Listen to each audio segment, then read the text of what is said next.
Matt, thank you for joining us. You described Tuesday as one of the best nights that you've had as Walsall head coach. We had Stan and Kamar starting their first games for the club. We had plenty more academy players involved. We had Rico Richards' first goals and more great performances such as Jake Holman, etc. But importantly, we progressed in the Virtue Trophy competition.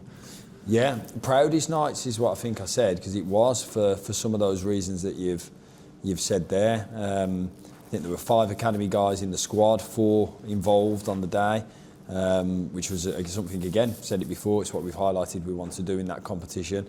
The resilience to come back from a goal behind was amazing, incredible response to going behind. But just more than that, I think everyone worked so hard. The numbers that we looked to back that up, everyone ran themselves into the ground. So it was just a really enjoyable evening from start to finish.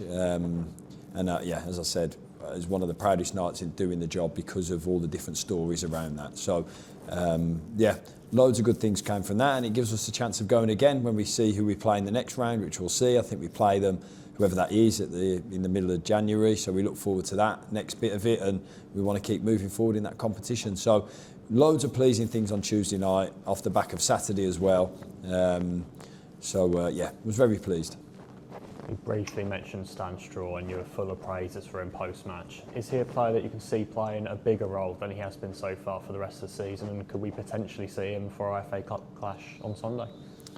Well, we'll see. I said to you the other night, Stan's a young 17 years old, so I personally, I don't want to put any pressure on him at all. I think Stan's a lad for the next 2 or 3 years as a consistent performer for me. I think that's what his journey should look like, because there aren't many 17-year-old kids that come in at League 2 clubs anymore at all, especially not least defenders. So I think we take the pressure off him. I wouldn't expect him to be a regular over this next 6 months. I think it's important that he goes and plays games, definitely. So we want him to play games. But he's a very, very young player with a good head on his shoulders, and one we have to manage carefully. You mentioned last week about Jamie Jealous and Harrison Burke, how we're nursing them along during their injuries. We saw Jealous get some minutes in midweek. Is there an update on him in terms of, is he nearly there in full fitness? Yeah, Jamie's back. Jamie played half a game on Tuesday night, as you saw. Yeah, Jamie's ready for a selection. So another good one to add into our collection of 8 midfield players that we want to play.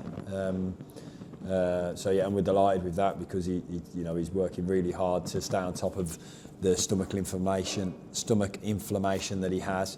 And listen, no one works harder than Jamie in those sorts of aspects. So yeah, he's back fit and ready to go. Gateshead away awaits us. How much are you looking forward to that one, and just playing in a great competition like the FA Cup in general? Yeah, for that, definitely. It's a really exciting game for us.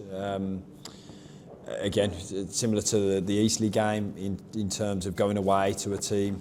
Never an easy place to go. It's a very different setting in Gateshead when they've got the running track around it. It's a different type of stadium to the previous leg, to the previous game we played. But again, a really exciting game for us all to play. One we really look forward to. And it's the FA Cup, so we know that we want to give our absolute all in the competition. So yeah, really looking forward to the game against what will undoubtedly be tough opposition. The manager himself had a fantastic career, so I'm sure he'll be fired into the lads, and it's up to us to be us on the next game of our journey. As you said, it's not going to be an easy game, and they are a team who have been struggling to perform recently in the league, but their last win was in the FA Cup against AFC Wimbledon, the League One side. We all know what can happen, and they're certainly not a team to be underestimated by anyone. Yeah, spot on. We certainly won't be doing that. The game against Wimbledon, they played brilliantly and showed what they're all about. So, and as I've said, to go back on it, the manager will have them really fired up for this game. He knows what football's all about. He's had a fantastic career himself, and he's going on and doing the same in his managerial career. So, it's up to us to make sure that we think about us and stick to us and our game plan and the way that we want to play and the way that we want to affect the game. That's the most important thing from our point of view, and it's the next game on our journey together. So it's the start of a really tough week, and we want to start the week well, and that's what we're focused on. Of course, there's one division between the sides, but especially nowadays, the National League has become a very competitive league. Lots of budget flying around, and the quality between not just the teams, but the divisions in general. Do you see much gap? No, I don't. I said that again before the last one. There's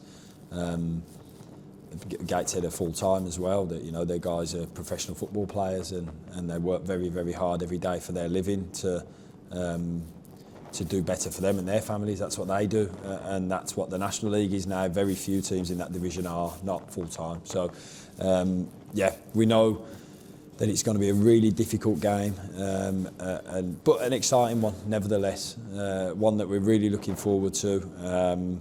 It's on the TV, all that sort of stuff. We're just looking forward to the next game.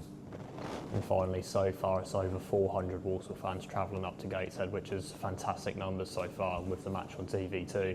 A long journey ahead of them. How vital is their support going to be as we look to progress to the third round of the competition? Yeah, obviously it puts a smile on my face listening to that. The support's been unbelievable. You ask me about it every week, or we speak about it every week, and I never want to ever take it for granted, because 400 people take it, or probably 500 by game time, taking their time out on a Sunday afternoon is something that I will never ever take for granted whilst I'm representing this unbelievable football club. So we thank them. I'm going to say, get there safely, get home safely. That's the most important thing, and we look forward to seeing them all on Sunday. Matt, thank you for your time. Cheers, mate.